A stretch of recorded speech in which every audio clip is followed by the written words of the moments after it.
후보자님이 이제 재판관이 되면 다루실 사건과 연관된 질문을 안 할 수는 없는데 헌법의 어떤 기본적인 원칙이라는 측면에서 답변을 주시면 될 것 같아요. 개별적인 사안에 대해서는 저희가 감안하고 듣도록 하겠습니다.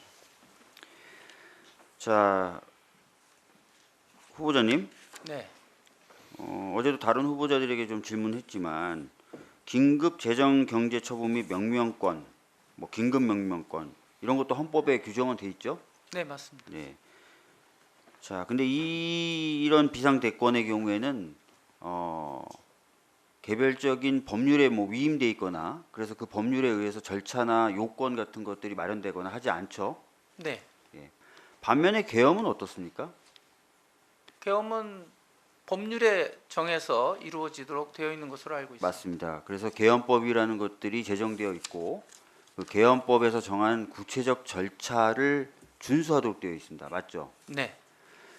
그 이유는 당연히 아실 것처럼 굉장히 심각한 기본권 침해 또는 헌법 기관에 대한 기능적 간섭이 계엄에 의해서 이루어질 수 있기 때문에 구체적이고 명확한 요건에 따라 발동되고 절차를 준수하도록 만든 것이겠죠?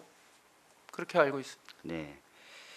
자, 그래서 이제 구체적으로 지난번 12월 3일날 있었던 그 계엄이 그런 요건이나 절차를 지켰는지 좀 한번 보고 싶은데요. 아까 후보자께서도 다른 의원의 질의에 그날 경험했었던 상황을 말씀해 주시면서 상당히 이상했다라고 얘기를 하셨잖아요. 그죠? 네, 그건 맞습니다. 예. 전시 또는 이에 준하는 어떤 비상사태가 있어야 되는데 거기에 대한 얘기는 없이 그냥 계엄이 선포됐다. 그런 경험을 하신 것이죠. 그죠? 네. 네. 후보자님, 우리 계엄이 진압적 비상조치입니까? 아니면 예방적 조치입니까? 진압적, 그러니까 전시 사변이 발생했을 때 할 수 있도록 되어 있습니다. 그렇죠. 맞죠. 어떤 그런 사안이 발생할 수 있을 가능성을 가지고 병력을 동원할 수는 없고 방금 말씀하신 것처럼 현실적으로 그런 사태가 발생해야만 되는 거죠. 그래서 예방적 조치로는 쓸 수 없고 진압적 조치로만 쓸 수 있다. 맞죠? 심지어 12.12 관련된 대법원 판례를 보면은 일부 지역에 간첩이 침투했다. 그래서 소요가 있다. 그것만으로도 안 된다는 거예요, 사실은. 예.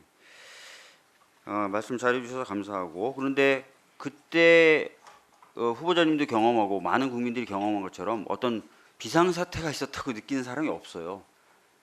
대통령조차도 나중에 계엄을 선포할 수밖에 없었던 이유들을 얘기하는데 이런 거예요. 거대 야당이 국보법을 폐지하려고 시도한다. 이런 걸 들어요. 자기가 담화문에서 계엄을 선포할 수밖에 없었던 이유로. 후보자님, 우리 22대 국회에 들어서 국가보안법 폐지 법률안이 발의된 바가 있을까요? 제가 잘 모르겠습니다. 하나도 발의된 게 없어요. 의안정보 시스템이나 이런 거 접속하셔서 보실 수 있으니까 한번 보세요. 나중에. 네, 그렇게 하나도 발의된 게 없어요. 아까 후보자님도 얘기하셨죠. 계엄을 예방적 조치로 할 수 있습니까? 안 되잖아요. 그죠? 네. 저는 국보법 폐지 논의 충분히 가능하다고 보는 사람이기 때문에 더 황당한데 하여튼 관련된 법도 하나도 발의가 안 돼 있는 상태예요. 그다음에 아까 김남희 의원님이 좀 질의하셨는데 부정선거 의혹이 있다. 자, 그러면은 그것을 조사하거나 그런 부정선거를 막기 위해서 그런 것들을 조사하기 위해서 부정선거 의혹을 조사하기 위해서 병력을 투입할 수 있습니까? 조사 방법은 다른 방법이 있을 것으로 그렇죠. 생각을 합니다. 보충적이고 최후의 수단으로서 경찰 병력이나 이런 것들을 안 될 경우에만 군사력을 동원하도록 돼 있지 않습니까? 그죠? 네. 그런데 부정선거 의혹이 있으니까 그걸 확인하기 위해서 군사력을 넣었다라고 윤석열 씨 본인이 대국민 담화에서 얘기하는 거예요. 그러니까 저는 어떤 사실관계 확정이라는 것도 매우 중요한데 저희가 그냥 딱 봤을 때 법리적으로 전혀 성립이 안 되는 주장들을 하는 경우들 있잖아요. 법원에서 판사하시면서 전혀 법리적으로 성립하지 않는 그런 주장들을 하는 경우도 있지 않습니까? 당사자가. 그런 경우에는 어떻게 판단하세요? 그냥 네, 1분 더 드리겠습니다. 법리적 판단을 그냥 하는 것으로 생각을 합니다. 예. 부정선거 의혹이 있었으니까 내가 국방부 장관으로 하여금 조사시키려고 병력을 넣었다. 본인이 그렇게 얘기하는 겁니다. 그러니까 법리적으로 이런 건 바로 판단하면 되기 때문에 신속히 저는 판단하실 수 있다고 생각을 하고요. 현재 헌법재판소법에 따르면 180일 내에 판단하게 돼 있죠. 네. 그죠? 그런데 노무현 대통령 때 얼마나 걸렸습니까? 혹시 알고 계세요? 60 며칠 그렇죠. 걸린 64일 걸렸고요. 박근혜 대통령 때는 얼마 걸렸는지 아십니까? 91일 걸렸습니다. 얼마? 예. 예, 왜 이렇게 180일 내에 할 수 있는데 기간을 빨리 단축해서 헌재가 판단을 내렸다고 보시죠?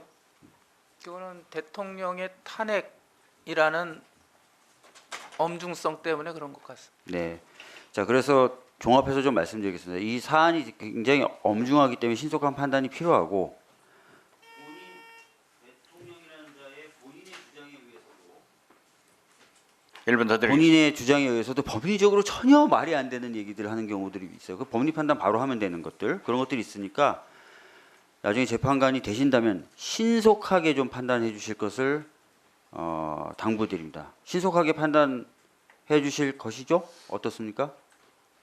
네, 신속하면서 적법 절차를 준수해서 공정하고 정당성이 있는 판결을 하도록 하겠습니다. 네, 이상입니다.